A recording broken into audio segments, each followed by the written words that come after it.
ஓம் ஸ்ரீராம ராம ராமேதி ரமே ராமே மனோரமே சகசிரநாம தத்துல்யம் ஸ்ரீராமநாம வராணனே. உலகம் யாவையும் தாமுழா வாக்கலும் நிலைபெறுத்தலும் நீக்கலும் நீங்களா அழகிலா விளையாட்டுடையார் அவர் தலைவர் அன்னவர் கேசரன் நாங்களே. எத்திர எத்திர ரகுநாத கீர்த்தனம் தத்திர தத்திர கிருத்தமாஸ்தகாஞ்சலிம் வாஷ்பவாரி பரிபூர்ணலோச்சனம் மாருதிம் நமது ராட்சசாந்தகம். அஞ்சிலே ஒன்று பெற்றான் அஞ்சிலே ஒன்றை தாவி அஞ்சிலே ஒன்று ஆறாக ஆரியர்க்காக ஏகி அஞ்சிலே ஒன்று பெற்ற அணங்கை கண்டு அயலாரூரில் அஞ்சிலே ஒன்றை வைத்தான் அவன் எம்மை அழித்துக் காப்பான். இன்னைக்கு நம்ம கம்பராமாயணத்துல பாலகாண்டத்துல மிகை பாடல்கள்ல தனியன்கள்ல 3வது பாடல் பார்க்க போறோம். வாழ்வு ஆர்தரு வெண்ணெய் நல்லூர் சடையப்பன் வாழ்த்து பெற தாழ்வார் உயர புலவோர் அகையுருள் தான் அகல போழ்வார் கதிரின் உதித்த தெய்வ புலமை கம்பநாட்டாழ்வார் பதத்து சிந்திப்பவர்க்கு யாதும் அரியது அன்றே. இதுதான் பாட்டு. இப்ப பதம் பிரிச்சு பொருள் பார்க்கலாம். வாழ்வு ஆர்தரு, அதாவது ஆர் அப்படின்னா முழுமை பெற்ற, முழுவா ரொம்பிய நிரம்பிய அப்படின்ற பொருள். அதனாலதான் பூமி அப்படிங்கிற பொருளும் இருக்கு அதுக்கு. இந்த இடத்துல ரொம்ப கம்ப்ளீட் முழுமை பெற்ற அப்படின்னு அர்த்தம். முழுமை பெற்ற நல்வாழ்வு பொருந்திய அப்படின்னு அர்த்தம் வாழ்வு ஆர்த்தரு அப்படின்னா. வெண்ணெய் நல்லூர் சடையப்பன் வாழ்த்து பெற, இந்த கம்பரை ஆதரிச்சு வந்த வள்ளல் அப்படின்னு சொல்லுவாங்க. திருவெண்ணெய் நல்லூரை சேர்ந்த சடையப்பன் அப்படிங்கிறவர். ஏன்னா கம்பன் வீட்டு கட்டுத்தறியும் கவி பாடும் அப்படின்னு ஏன் சொல்லுவாங்கன்னா, அவருடைய குலத்தொழில் இது நெசவு தொழில் தான். அதனாலதான் அந்த பழமொழியே வந்தது. அப்படி இருக்கும்போது அவர் எப்படி கம்பராமாயணம்லாம் சமஸ்கிருதத்தை வால்மீகியோட ராமாயணம் இதெல்லாத்தையும் எடுத்து படிச்சுட்டு அதுக்கப்புறமா இவர் பண்றதுக்குன்னா இத யாராவது ஆதரிச்சு பைசா கொடுத்தாதான் நம்ம நடக்கும் இந்த காரியம். அந்த மாதிரி செய்த ஒரு மகான் தான் இந்த திருவெண்ணெய் நல்லூரை சேர்ந்த சடையப்பன்.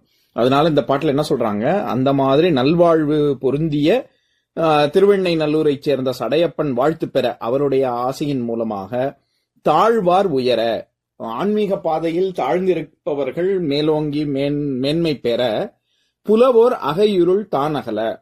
புலவர்கள், இந்த இடத்துல புலமை பெற்றவர்கள், புலவர்கள்னா ஏதோ தமிழ் புலவர்கள் அப்படி மட்டும் அர்த்தம் இல்ல. புலமை பெற்றவர்கள் அனைவருமே புலவர்கள் தான், எக்ஸ்பர்ட்ஸ்னு அர்த்தம்.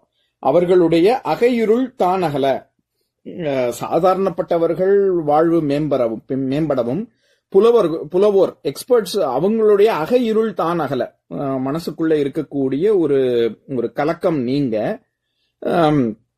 போழ்வார் கதிரின் உதித்த, போல் அப்படின்னா பொழுது அப்படின்னு அர்த்தம். வார் கதிர், வார் அப்படின்னா ரொம்ப மிகுதியை குறிக்கும். வார்னா மிகுதின்னு ஒரு அர்த்தம் இருக்கு. அதாவது நம்ம தோல் வார் அப்படி லெதர் அந்த அர்த்தமும் இருக்கு. அதை தவிர ரொம்ப மிகுதியாக அப்படின்ற பொருளும் இருக்கு. கதிரின் உதித்த, கதிர் இங்க சூரியனை சொல்றாங்க. எப்பேற்பட்ட சூரியன் அப்படின்னா உச்சி உயர்ந்து விளங்கக்கூடிய பொழுதில் இருக்கக்கூடிய சூரிய கதிர்கள் அப்படின்னா என்ன, மத்தியான வேலைன்னு அர்த்தம். ஏன்னா மத்தியான வேலையில தானே நம்ம உச்சி வெயில் மண்டைய புழக்குதுன்னு சொல்றோம். அப்பதானே ஒளி ரொம்ப ஜாஸ்தியா இருக்கும். அப்படி இருக்கக்கூடிய பொழுதின் கதிரவனின் ஒளி அப்படின்னு சொல்ல வராரு.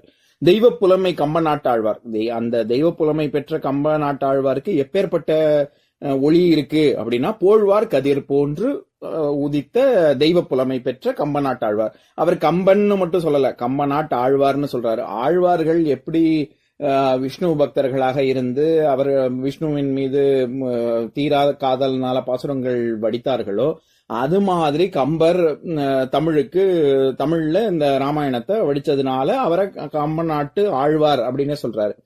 பொதுவாவே ஆழ்வார்களுக்கு ஏன் ஆழ்வார்கள்னு பேருன்னா, ஆழமான பக்தி கொண்டவர்கள், இது இறைவனை பத்தின சிந்தனையில் ஆழ்ந்திருப்பவர்கள், அதனால ஆழ்வார்கள் அப்படின்னு சொல்லுவாங்க.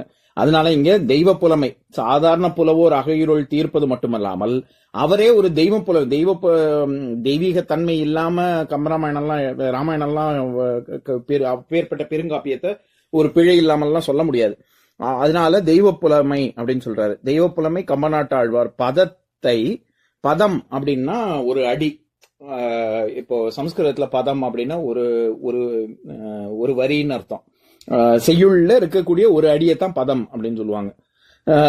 அதனாலதான் நான் ஏற்கனவே சொல்லியிருக்கேன்னு நினைக்கிறேன், அடி, பாதம், பதம், நம்ம இதுலயும் திருவடி, நம்ம தமிழ்லயும் அடின்னா பாதம், பதம்னாலும் அந்த செய்யுளுடைய அடியை குறிக்கிறதுல, அதே மாதிரிதான் சம்ஸ்கிருதத்திலையும் பாதம்ங்கிறது நம்ம கால்லையும், பதம்ங்கிறது செய்யுள்ல இருக்கக்கூடிய அடியையும் குறிக்கும்.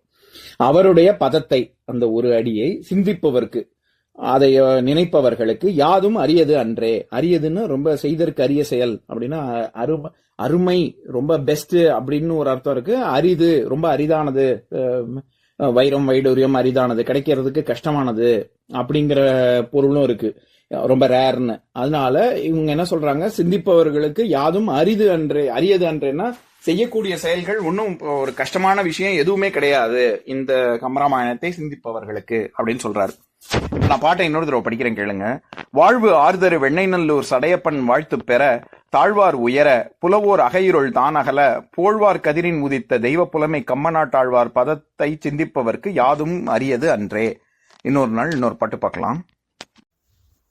ஓம் சாந்தாகாரம் புஜகசயனம் பத்மநாபம் சுரேஷம் விஸ்வாதாரம் ககனசத்ரசம் மேகவர்ணம் சுபாங்கம் லக்ஷ்மீகாந்தம் கமலநயனம் யோகி ஹிருத்யானகம்யம் வந்தே விஷ்ணும் பவபயஹரம் சர்வலோகைகநாதம்.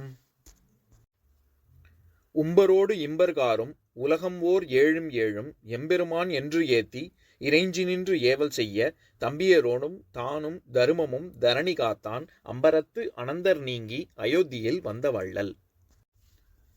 ஓம் பூர்ணமதః பூர்ணமிதம் பூர்ணாத் பூர்ணமுதஸ்யதே பூர்ணஸ்ய பூர்ணமாதாய பூர்ணமேவாவசிஷ்யதே. ஓம் சாந்தி சாந்தி சாந்திஹி. ஓம் சர்வேஷாம் ஸ்வஸ்திர்பவது, சர்வேஷாம் சாந்திர்பவது, சர்வேஷாம் பூர்ணம் பவது, சர்வேஷாம் மங்களம் பவது. ஓம் சாந்தி சாந்தி சாந்திஹி. ஓம் சர்வே பவந்து சுகினः, சர்வே சந்து நிராமயாः, சர்வே பத்ராணி பஷ்யந்து மா கஷ்சித் துக்கபாக் பவேத். ஓம் சாந்தி சாந்தி சாந்திஹி.